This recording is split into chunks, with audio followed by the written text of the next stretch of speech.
Hey guys, this is day one of my log, or my video log. The reason I'm doing this is because up until 3 days ago, I had a travel buddy. Up until yesterday I had a travel buddy, but they had to go because of some sort of family emergency.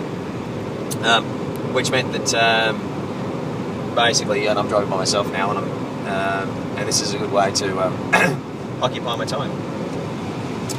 Especially after 9 hours in the car yesterday, I pretty much just spent the whole time making stupid faces into my iPhone and singing songs and generally just being an idiot while I was driving at 150 k's an hour.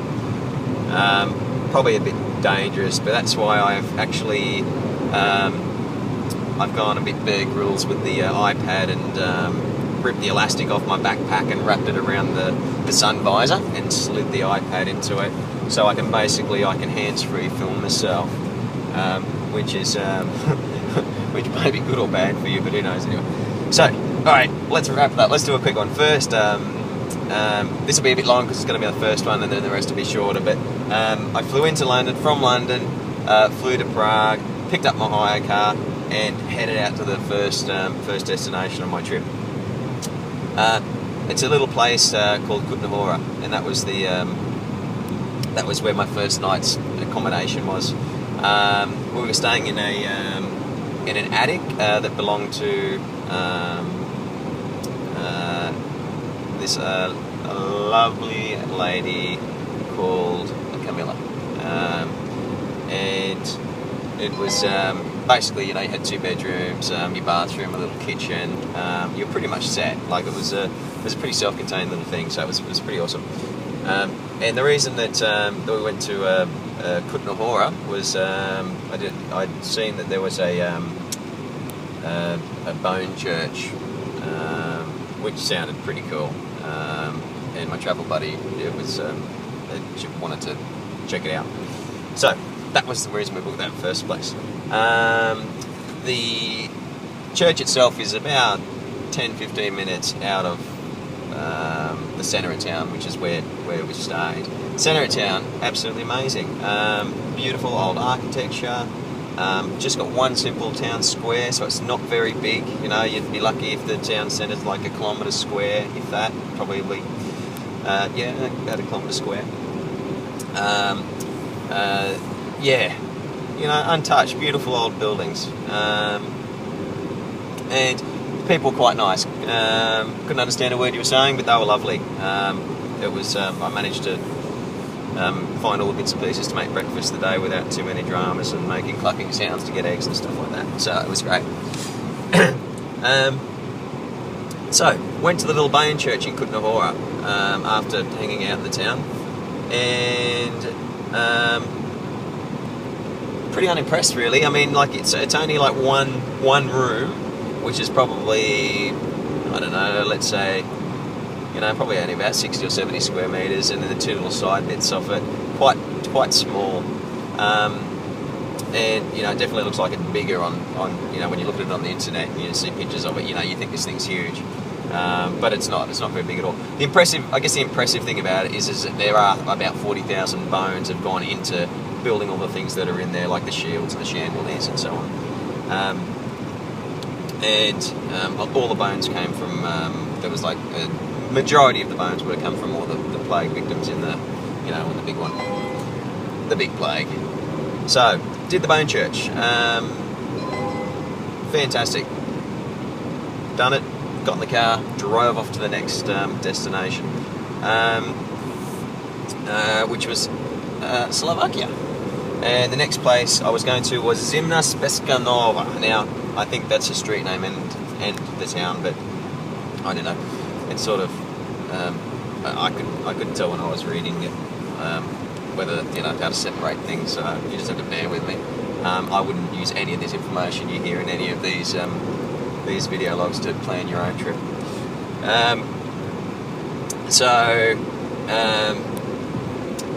Yeah, got came into the border, half an hour into the border, picked up my little vignette, which you need as you go into a new country. They're like a little sticker, and you have to have it on your car, or they'll fine you. So I managed to. I just stopped at the service station when I went over the border and picked one up straight away. It was just lucky because I didn't even realise I'd gone over the border. But when I was in the shop, I saw them on the oh, better grab one of those. So I got one of those.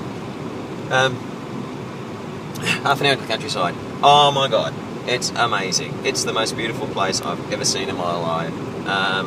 I was just driving through, like I was driving along the road. There were mountains either side of me. There was a little train going by. There was, like an old, it's like a 1920s looking aged train on a train track. The hills, the bubbling brooks, the castle ruins. It looked like something out of a movie. It's so picturesque. It's so beautiful. And to see all those things was just, it's a big environment as well. It was just fantastic. Beautiful country. I'd come here again just to drive into the place because it's amazing. So got to booked into my place at Zimnas Biskanova, and wanted to go out and get something to eat, so I went and got some food, and then I had a chat to one of the local bar staff, and one of the local restaurateurs, and said, look, is there somewhere I can go? And he suggested, because I just felt like, getting out and socialising a bit, because it was my first night by myself, so I was a bit bored really. So I went out to a bar called a Zim, what is it called? The Zida Bar. Which was a salsa bar, and it's the only, I'd say it's the only salsa bar within 1,000 kilometres of here. It seemed really odd, like a South American or a Colombian dude speaking Czech and teaching salsa, and all salsa Czechs. However, I've got to say, they were pretty impressive. I've seen some salsa classes in Australia, and this guy had these guys just working as a unit. They were all doing it together. It was quite amazing. They were really cool. But as it happened, and I was pretty lucky because the dude could habla inglés, so we had a good chat because there wasn't many other people that could speak English, and he hooked me up with one of his salsa girls, got her to give me some lessons, and I'm still just as bad today as I was last year or the year before at doing the salsa. Had some lessons, had a good chat, had fun, met loads of people, went home, got up in the morning, just a little bit dusty. But, no time to waste, had to get out of my room, check out of my room, have a shower, load the car up, and then go off to see the ice caves, which is why I'm in this part of Slovakia. And it's called the Dodzinska Ice Caves. Now, the drive there, again, was just stunning. It was just such a beautiful drive up these windy, curvy roads, and it's like driving in a ski field, and just incredible. And I would say the drive up to the ice caves was more impressive than the ice caves, because it just looked like one big rocky unfrosted fridge, or something like that. It just was it wasn't that impressive. If you've seen Genolan Caves, it just in comparison it doesn't compare, because it's just like a white version of a Genolan Cave, a really simple one, and it's just all frozen. But you know what? It's great. It's great to do that stuff, and it's great to check it out, because there's obviously there's story about the layers of ice, how old it is, how thick the ice is, 27 metres thick, all this sort of stuff, which is really cool.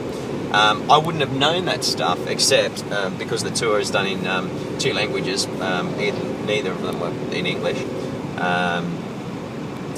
because it's got translated for me. I heard this girl speaking English in front of me and said, "Hey, listen, can you translate for me?" She said, "No, she's German, and neither language was in German." But the girl behind me was from Slovakia, and she heard me saying, she said, "I'll translate for you." So I got translated, so it's lucky that I got that little bit of information, but yeah, it was quite nice of her. And I found generally the people are quite nice here.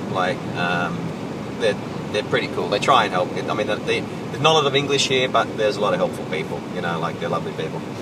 I had a little bit more of a chat to the German girl that was in front of me, and it was her and her Malaysian mate, and they were doing some work placement in Slovakia, and she'd also had her parents over as well. I'm going off to a place called Casais now, which is my next place where I'm going to stay. And as it happens, that's where they're staying as well. So I'm going to meet up with them tonight, and we're going to have dinner and there, and that'll be really nice.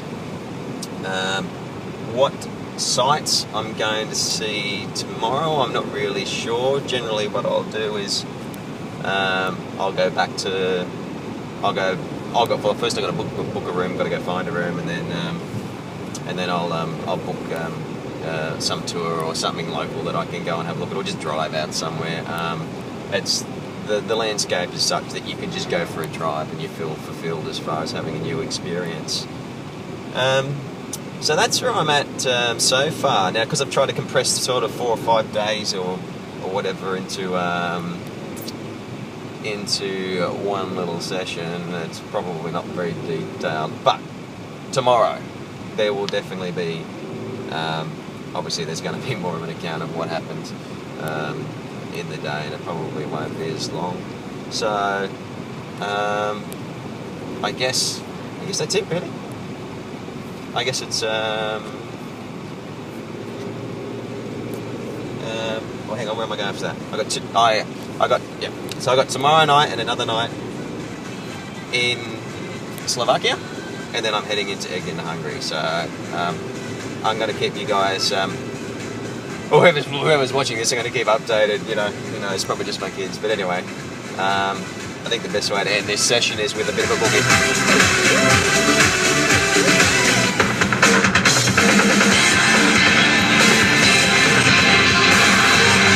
Majstrovstvá sveta 2013 v hokeji.